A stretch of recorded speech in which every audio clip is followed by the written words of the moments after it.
now approaching the main entrance plaza. At the end of your visit, please return here to take the...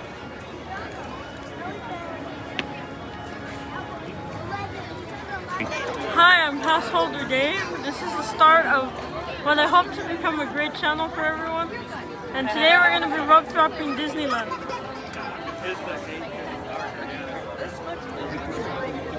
Today we're going to be rope dropping Mickey and Minnie's Runaway Railway. And welcome to Disneyland.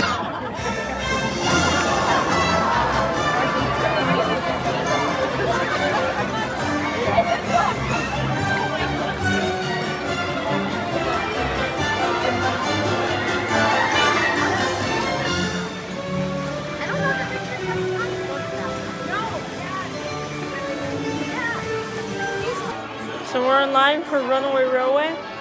They sent us through the lightning lane for some reason. Because we're probably the first ones here.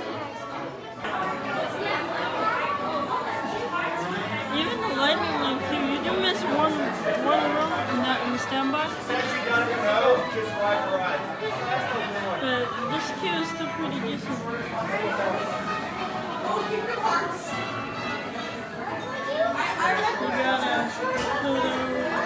got Christmas stuff here. And then a bunch of movie posters.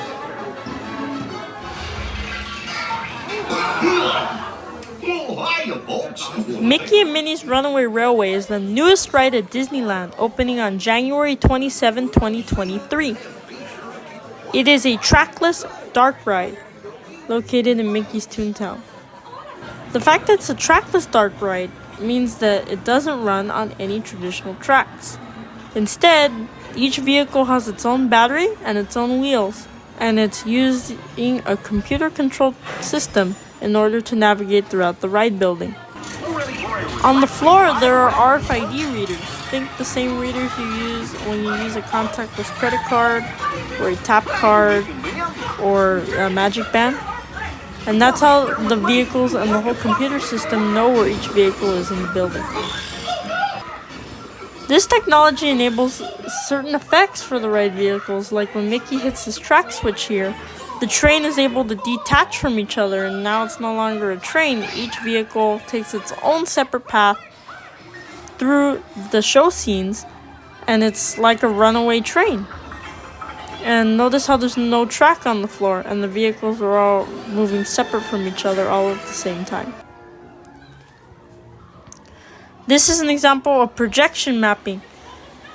So there is a textured surface, and a projector projects onto that surface. So it looks like a 3D projection, even though it's just a 2D projection projected onto a textured wall.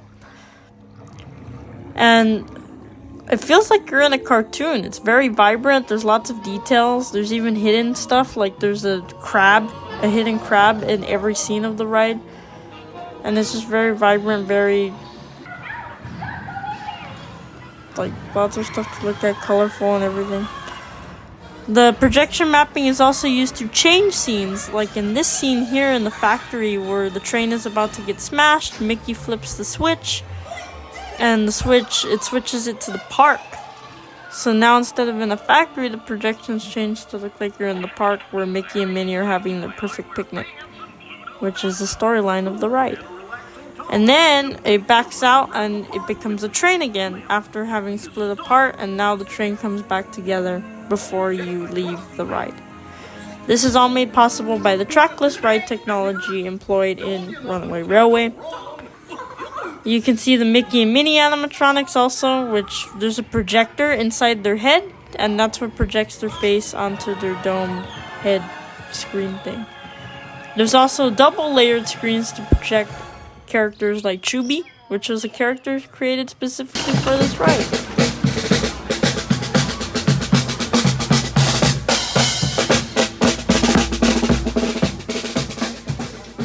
After riding Mickey and Minnie's Runaway Railway, I decided to go to Star Wars Galaxy's Edge, since it's Star Wars month. May the 4th be with you. And I just came around to see different things and show you guys some of the attractions here. There's the Ronto Roasters with the engine heating the meat there. So I went to Rise the Resistance, and this ride deserves a whole video of its own. So I'm not really gonna go in depth on it here. It is the same trackless dark ride technology as Mickey and Minnie's Runaway Railway, but I did want to show you something that most guests overlook. So when you get to the unload station after you see Lieutenant Beck crash in his escape pod,